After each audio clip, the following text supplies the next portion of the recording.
मैं आज आपको कक्षा 10 साइंस का बायोलॉजी पढ़ाने चल रहा हूँ। लाइफ प्रोसेस पहला लेसन है आपका जैव प्रक्रम या लाइफ प्रोसेस। लेकिन इससे पहले चूंकि सिलेबस 30% लेस कर दिया गया है यूपी सरकार ने कोरोना को देखते हुए, तो अब इसको हम आपको पहले ये बता दें कि कौन से चैप्टर में क्या कटा है, चूंकि जिससे आप कंफ्यूज ना हो क्या पढ़ना है। तो सबसे पहले आप जान लीजिए चैप्टर नंबर दूसरा आपका है जंतुओं तथा पौधों में नियंत्रण एवं समन्वय। इस चैप्टर में आपका कटा है या निकाल दिया गया सिलेबस में पौधों में दिशिक गति, पादप हार्मोन का परिचय, जंतु में नियंत्रण एवं समन्वय, तंत्रिका तंत्र, ऐच्छिक पेशियां तथा अनैच्छिक पेशियां, प्रतिवर्ती क्रिया, रासायनिक समन्वय, जंतुओं में हार्मोन्स। इतना आपका दूसरे चैप्टर जंतुओं तथा पौधों में नियंत्रण एवं समन्वय से निकाल दिया गया। ये टॉपिक, ये जो आपके सामने लिखा गया ये टॉपिक हैं, ये सब निकाल दिए गए। इसके बाद आपका इकाई 5 है, सबसे लास्ट में चैप्टर नंबर, उसमें चैप्टर है एक ऊर्जा के स्रोत, जिसमें से आपको निकाल दिया गया है बायोगैस। बायोगैस अब नहीं पढ़ना होगा। इसके बाद आपका दूसरा चैप्टर है 5वीं यूनिट में हमारा पर्यावरण, जिसमें से निकाल दिया गया परितंत्र, जिसे आप इकोसिस्टम कहते हैं। अब इकोसिस्टम हमको नहीं पढ़ना होगा। इसके बाद आपका नहीं पढ़ना है ओजोन परत का अपक्षय। बाकी जो पहले का सिलेबस था वही है, ये है। उसमें से जितना निकाला गया था उसको मैंने बता दिया, इसको आप नोट कर लीजिए और उसके बाद अपना ध्यान कीजिए। अब आप चलिए लाइफ प्रोसेस जैव प्रक्रम, इसको देखने के लिए सबसे पहले इसमें बात आती है बाबू कि सजीव क्या है। अगर बात करें कि लिविंग्स क्या है या सजीव कहते किसे हैं, तो आपके मन में आता होगा कि सजीव उसे कहेंगे जो गति करेगा या पोषण करेगा या भाई शोषण करेगा। तो क्या क्या करेगा? पहला पोषण करेगा, दूसरा शोषण करेगा, तीसरा गति करेगा, चौथा उत्सर्जन करेगा या उसके पहले आप वाहन कहिए, या इसी को आप कहते हैं परिसंचरण। परिसंचरण उसमें होगा, परिसंचरण करेगा, इसके बाद आपका उत्सर्जन करेगा। ये सभी क्रियाएं या सभी प्रक्रम जो जिसमें पाए जाएंगे उसे हम क्या कहेंगे? सजीव कहेंगे, यानी लिविंग थिंग्स कहेंगे। अब बात आती है कि जैव प्रक्रम किसे कहेंगे। तो अगर कहा जाए कि वे सभी प्रक्रम जो सम्मिलित रूप से अनुरक्षण का कार्य करते हैं जैव प्रक्रम कहलाते हैं। फिर से ध्यान दीजिए कि वे सभी प्रक्रम जो सम्मिलित रूप से अनुरक्षण का कार्य करते हैं जैव प्रक्रम कहलाते हैं, यानी लाइफ प्रोसेस कहलाते हैं। अब लाइफ प्रोसेस में आपका ये सारे टॉपिक्स आते हैं। तो सबसे पहले हम चर्चा करें न्यूट्रिशन या पोषण पे। सबसे पहले हमें चर्चा करना है पोषण पे। अब बात आती है पोषण कहते किसको है। तो पोषण हम कहते हैं, पोषण उन सभी क्रियाओं का कुल योग है जो भोजन के अंतर्ग्रहण, पाचन, पचे हुए भोजन के अवशोषण और अपचित भोजन के बहिष्कार से संबंधित है, पोषण कहलाता है। अब बात आती है कि टाइप्स ऑफ न्यूट्रिशन की। भाई कितने प्रकार के न्यूट्रिशन होते हैं? तो मोस्टली टाइप्स ऑफ न्यूट्रिशन जो होते हैं वो 2 टाइप्स। फर्स्ट होता है ऑटोट्रॉपिक। ऑटोट्रॉपिक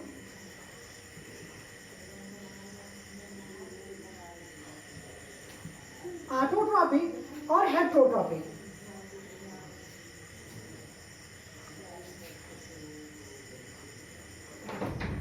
हेट्रोट्रॉपिक ये 2 न्यूट्रिशन होते हैं। इसको आप कहते हैं स्वापोषी और इसको आप कहते हैं परपोषी।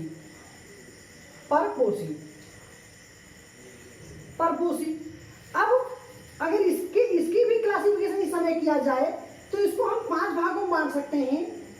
सबसे पहले इसमें आता है आपका मृतोपजीवी,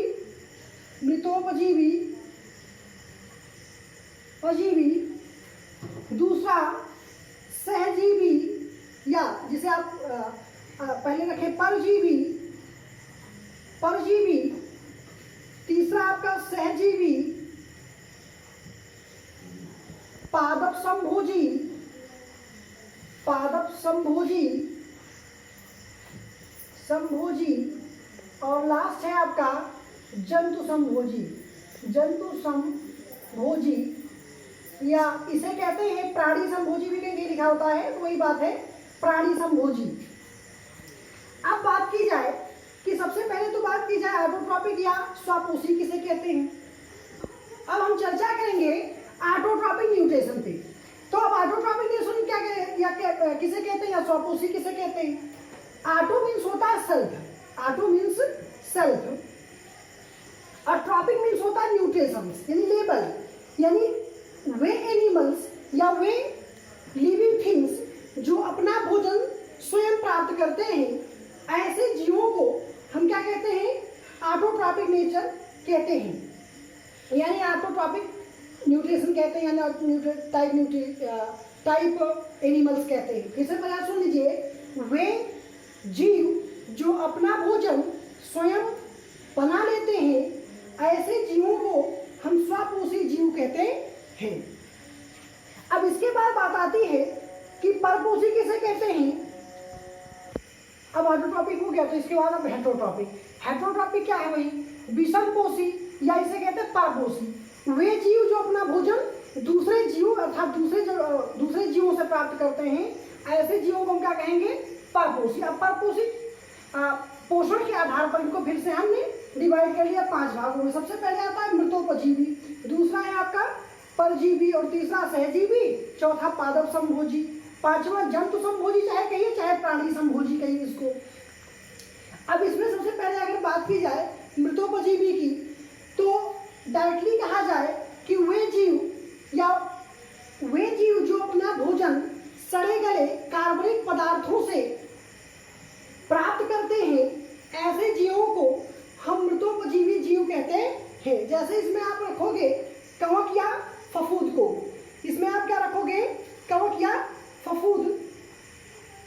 इसके बाद आपका आता है परजीवी, इसे अंग्रेजी में कहते हैं पैरासाइट। इसको याद करने के लिए हम एक हिंदी में कहावत हुआ करता था कि जिस थाली में खाया उसी में छेद कर दिया। इसको याद करने के लिए आप सबसे अच्छा यही याद कर सकते हैं कि जिस थाली में खाया उसी में छेद कर। जैसे कैसे देखिए कि वे जीव जो अपना भोजन दूसरे जीवों से प्राप्त करते हैं तथा बदले में उन्हें नुकसान पहुंचाते हैं, यानी जिसका खा रहा है जिसमें उसी को नुकसान पहुंचा रहा है। तो ऐसे कहिए कि वे जीव जो अपना भोजन दूसरे जीवों से प्राप्त करते हैं तथा बदले में उन्हें नुकसान पहुंचाते हैं, तो ऐसे जीवों को हम कहते हैं परजीवी या पैरासाइट्स। अब पैरासाइट्स 2 प्रकार के होते हैं, एक को हम कहते हैं अंतःपरजीवी, एक को कहते हैं बाह्य परजीवी,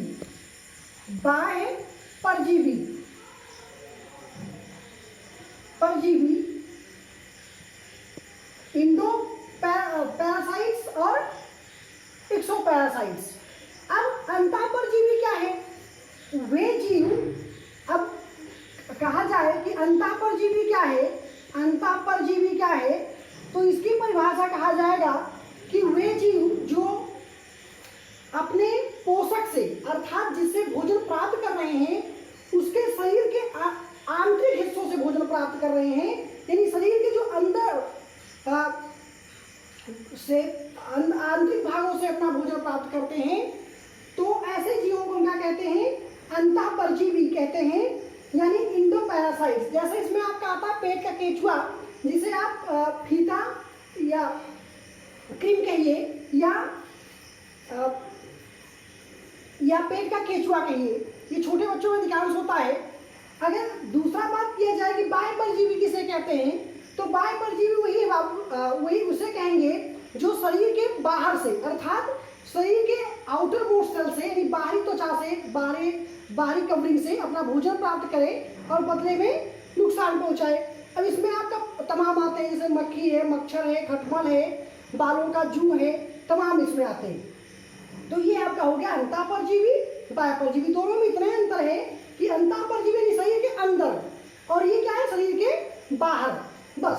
इसके बाद आपका तीसरा है सहजीवी। सहजीवी का मतलब साथ साथ जीना, साथ साथ मरना, यानी वे जीव जो वे जीव जो दूसरे जीवों से अपना भोजन प्राप्त करते हैं तथा बदले में उन्हें लाभ पहुंचाते हैं, ऐसे जीवों को हम क्या कहते हैं? सहजीवी जीव कहते हैं। जैसे इसमें जितनी आप दलहनी फसलें देखेंगे, क्या फसलें भाई? दलहनी फसलें देखेंगे जिनकी दाल बनती है, जैसे आपका अरहर हुआ, मटर हुआ, मसूर हुआ, मूंग है अथवा उड़द है, उन सभी फसलों को अगर आप देखेंगे तो उनकी सभी की जड़ों में एक बैक्टीरिया पाया जाता है जिसका नाम है राइजोबियम।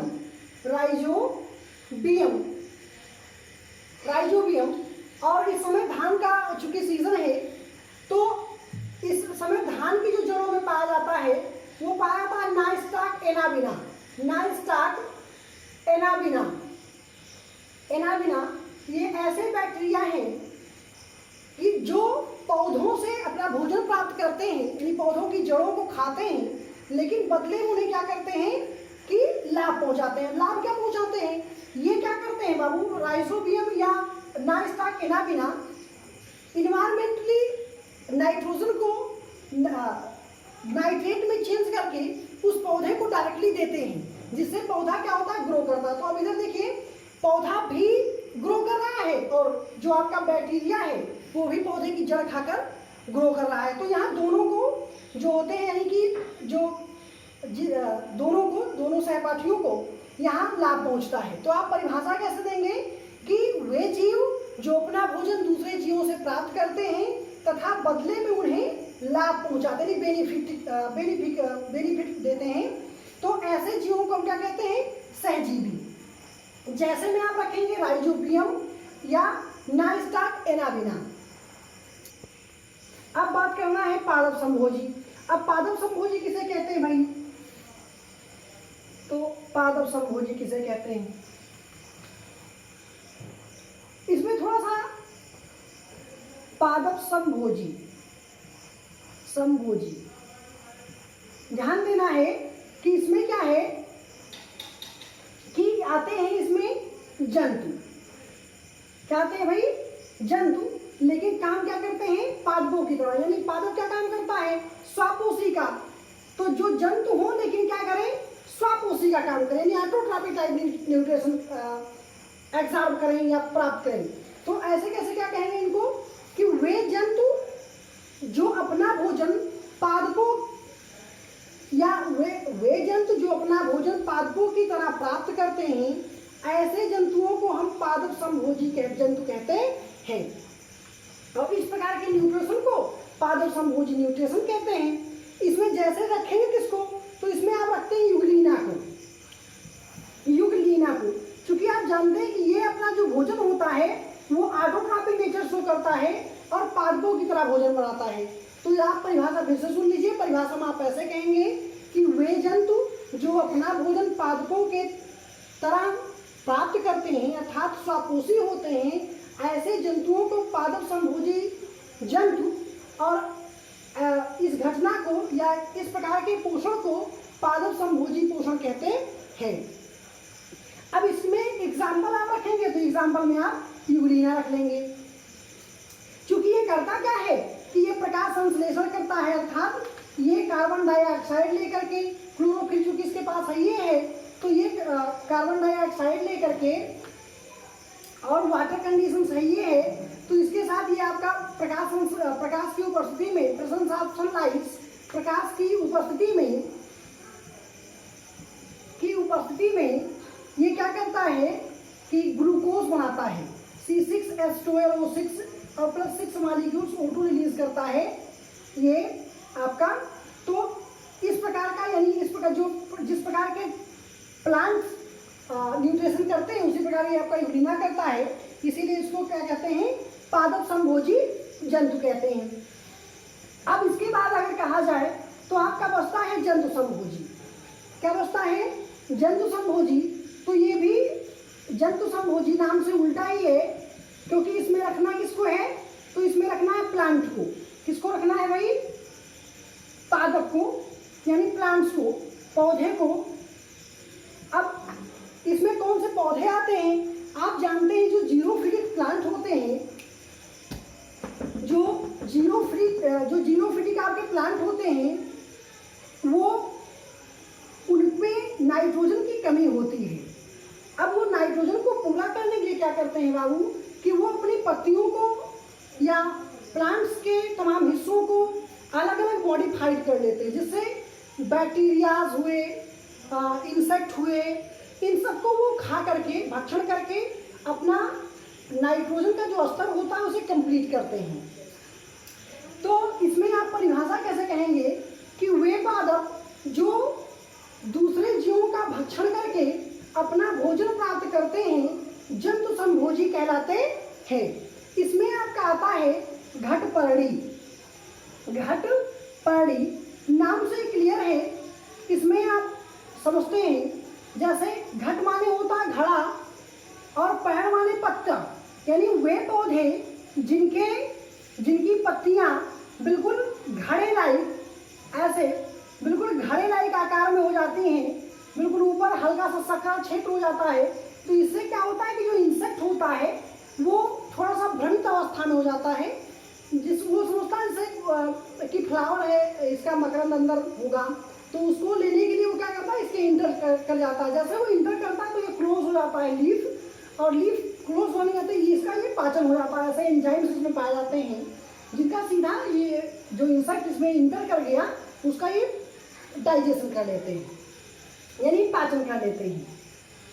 अब बात तो ये आ गया, यानी इसमें आप क्या रखोगे, घटपर्णी। अब एक शब्द में कह रहा हूँ पाचन कर लेते हैं, तो पाचन की अंग्रेजी डाइजेशन होती है। इसकी परिभाषा कहा जाएगी, इसकी परिभाषा क्या होगी, तो आप कह सकते हैं, वैसे डायरेक्टली कहा जाए, छोटी परिभाषा दिया जाए तो मैक्रोमॉलिक्यूल्स इंटरचेंज टू माइक्रोमॉलिक्यूल्स होता है, यानी बड़े अणुओं को छोटे अणुओं में परिवर्तित करने की प्रक्रिया पाचन कहलाती है। हिंदी में यही चीज कहा जाए तो जटिल कार्बनिक अणुओं को सरल कार्बनिक अणुओं में परिवर्तित करने की प्रक्रिया क्या कहलाती है, पाचन कहलाता है। तो अब ये क्या करेगा, डाइजेशन इसको कर लेगा। तो ऐसे पादप इसमें आते हैं, किसमें भाई, तो जंतु संभोजी में। तो इसमें आप लिखेंगे घटपर्णी। ये आपका न्यूट्रिशन होगा, टाइप्स ऑफ न्यूट्रिशन। अब इसके आगे इसमें आपका आता है अमीबा में पोषण। सबसे पहले आपका आता है इसमें अमीबा में पोषण। एक कोशिकीय, चूंकि एक कोशिकीय जीवों से शुरू करते हैं पोषण, तो सबसे पहले एक कोशिकीय में आपका आता है अमीबा में पोषण। इसको देख लीजिए।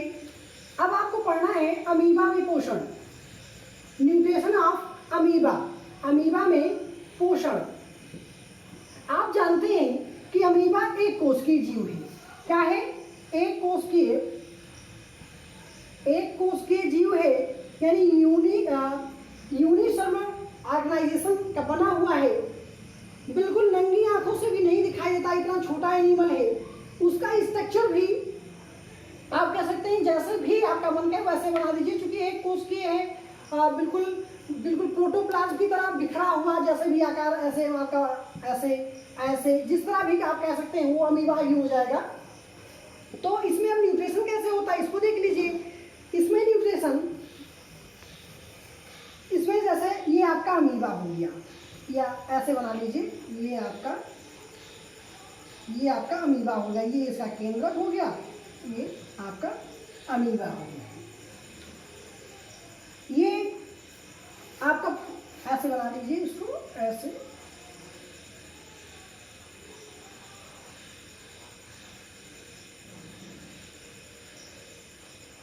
ये, और ये आपका फूड वैक्यूल्स हो गया, ये आपका फूड वैक्यूल्स हो गया, यानी भोजन हो गया। अब ये क्या करता है, क्योंकि एक कोशिकीय है, इसमें चलने के लिए कोई अतिरिक्त फूड लाइक स्ट्रक्चर्स नहीं पाए जाते। ये क्या करते हैं, इनमें कूटपाद पाया जाता है। क्या पाया जाता है भाई, कूटपाद।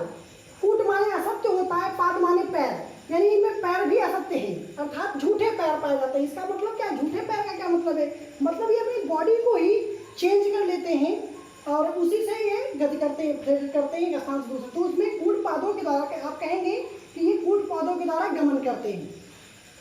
तो अब ये क्या करते हैं कि अपनी बॉडी का स्ट्रक्चर ये कुछ ऐसे चेंज करते रहते हैं, यानी होल्स या प्लेस का निर्माण करना शुरू कर देते हैं कि जिससे फूड वैक्यूल्स में आना शुरू हो जाए। तो अब ये देखेंगे कि ये फूड पादों द्वारा चल करके फूड वैक्यूल्स के पास पहुंचते हैं। अब ये फूड वैक्यूल्स को इंटर करने के लिए क्या करते हैं, अपनी बॉडी को एक आप कह सकते हो रिक्त स्थान प्लेसमेंट बनाना शुरू करते हैं। जैसे आप देखेंगे तो इसमें ऐसे ये आपका ऐसे करके ये हो जाता है, ये इसका न्यूक्लियस हो गया और आपका फूड वैक्यूल्स यहाँ आ गया। ये आपका फूड वैक्यूल्स है, यानी आहार है, ये आपका हो गया। इसके बाद आप क्या करते हैं कि इसको और इंटर कर लेते हैं, यानी इसको बिल्कुल ऐसे आप देखेंगे कि ऐसे ये आपका ये हो गया, ये यानी ये आपका हो गया कि ये आपका हो गया न्यूक्लियस और ये आपका हो गया यहाँ से ऐसे करके ये आपका फूड वैक्यूल्स, ये फूड वैक्यूल्स आपका हो गया। इसके बाद आपका क्या होता है कि ये नेक्स्ट में इसको आप पचा लेंगे, यानी डाइजेशन कर लेंगे।